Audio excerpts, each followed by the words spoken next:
Welcome to Navigating the Vortex. I'm Lucy Marcus. And I'm Stefan Wolff, and we are coming to you from our kitchen table.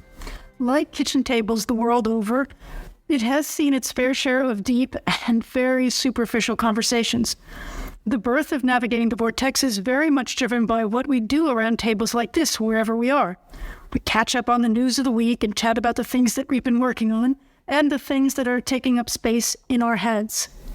It's not that we don't communicate during the week. We do. We send each other articles and op-eds, either that we have written or that we have found interesting, profound, or ridiculous. We send clever cartoons, snippets of videos, voice memos, the usual. I'm usually the one sending the cartoons, I must admit. We include friends and colleagues in our exchanges of information and opinion via WhatsApp and Twitter, LinkedIn, Facebook, and now Substack Notes. When we meet up with friends for supper or over a cup of coffee, we come away with more depth of understanding and an appreciation of completely different ways of looking at things. This happens whether we are in Birmingham, Berlin, Chisinau, Rome, Geneva, Aspen, New York, or Vienna. And whether it is people we talk to in boardrooms around the world, a relaxing meal after a day of meetings, or the mumbles we get from a group of 17-year-olds eating the kitchen there. That happens a lot. We decided it was time to take some of the best parts of these conversations and share them more widely, and to add more voices and perspectives, yours, to these conversations. I suppose we should introduce ourselves a bit. I've been a non-executive board director and board chair, a CEO, a columnist, and a speaker, known for challenging conventional wisdom inside and outside the boardroom. I've written columns that tackle issues around future-proofing boardrooms around the world and thinking differently about the business of doing business. And they've appeared in The Guardian, Harvard Business Review, Fortune, MarketWatch, as well as being translated into multiple languages and published in papers around the world. I also wrote a column for the BBC, and I hosted a TV show for Reuters that focused on the intersection of boards and leadership. I've served on boards and companies and nonprofits, including on the Control, Risk, and Corporate Governance Committee of a global infrastructure company. I've worked in a number of sectors, from healthcare to life sciences, and from environment to technology, and in funding around venture capital and private equity funds and institutions. Steph? Well, I'm a professor of international security at the University of Birmingham, where I focus mostly on geopolitics and international conflict management.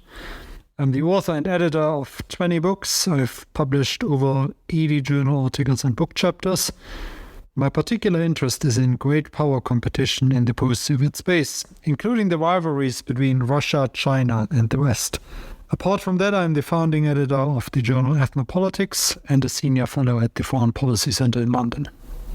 In coming episodes, we'll be featuring a combination of discussions between us as well as chats with guest experts. We've got some great ones lined up, so make sure you follow us and subscribe to ensure that you don't miss anything.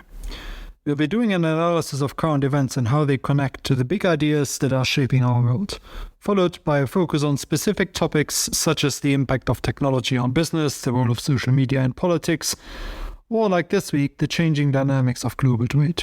Most importantly, we'll be incorporating your questions and feedback.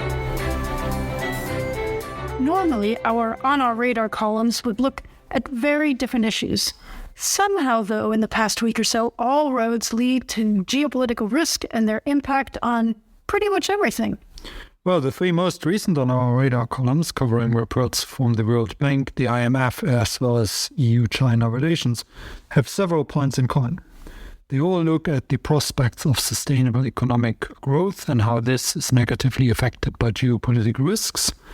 They highlight the negative impact of geopolitical fragmentation on global trade flows, foreign direct investment, and technological advancement, as well as its effects on advanced and developing economies. And they also note that geopolitical fragmentation makes it more difficult for the international community to tackle global challenges like climate change and prepare for future pandemics. Finally, the articles each look at the impact of these issues on the private sector and how organizations of any size and scope across any sector can rise to these challenges. So we're going to drill down on a couple of the points. Steph, you focus a lot on geopolitical risks. Why are they such important factors?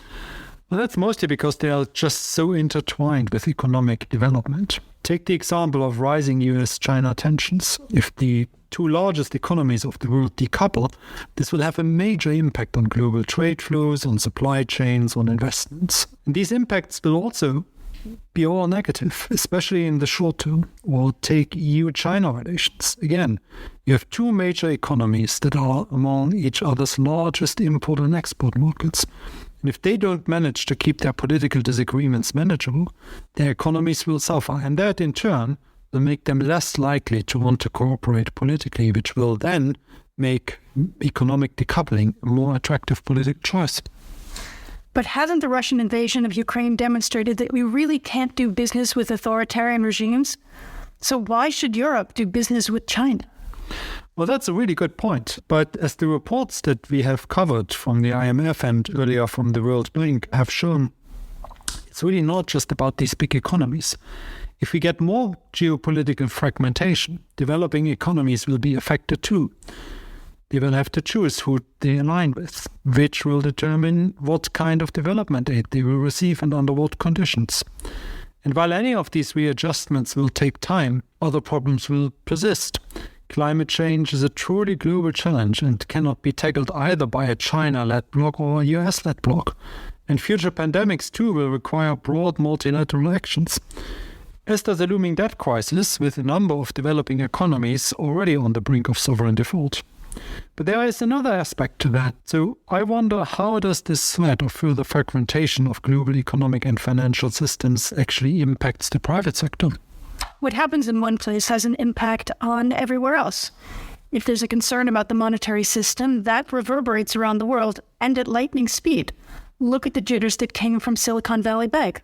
Conflicts, public policies, local and global conflagrations have a direct impact on companies of all kinds, not just multinationals, though that is where you and I find ourselves together talking to boards about global risks and their impact on companies in global industries like oil and gas and pharmaceuticals. So isn't there then also something that organizations in the private sector should do to deal with these risks? Be better prepared to weather any headwinds that are coming? Yeah, oftentimes organizations that aren't operating overseas directly think that these issues have nothing to do with them, but that just isn't true. No matter how big or how small, no matter the sector or scope of work, what is happening around the world has a huge impact on all organizations. The war in Ukraine is a perfect example. Food prices, energy prices, wages, there is no organization, public or private, for-profit or not-for-profit, that hasn't felt the bite in some way.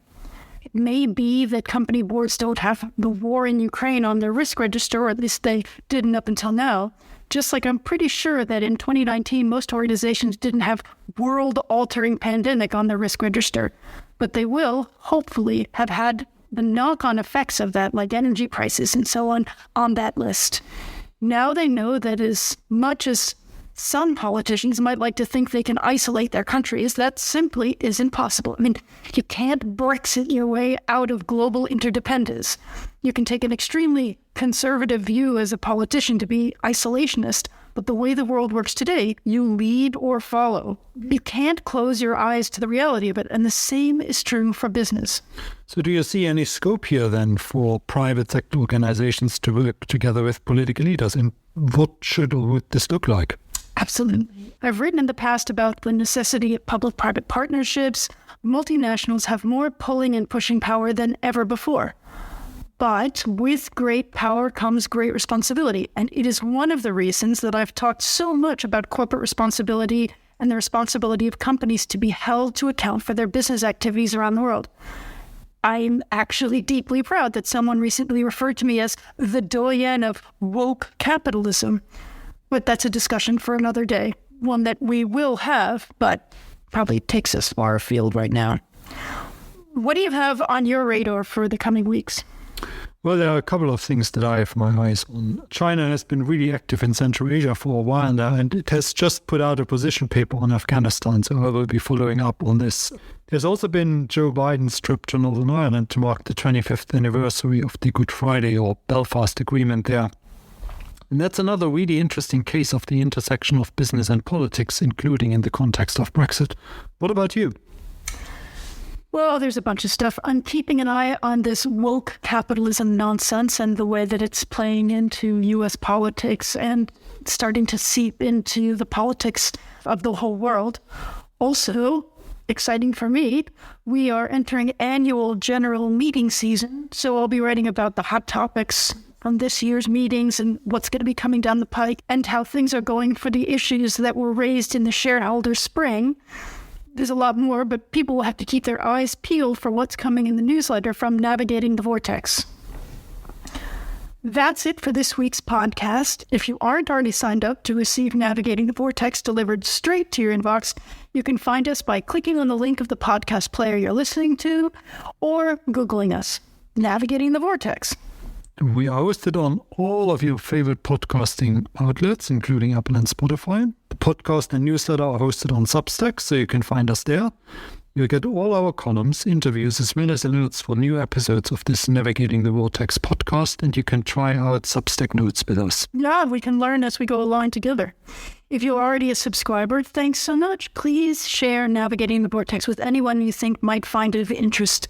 Your ratings and sharing help to make us better, and we want to hear back from you. We hope you enjoyed this episode. Talk to you soon. Goodbye. Bye.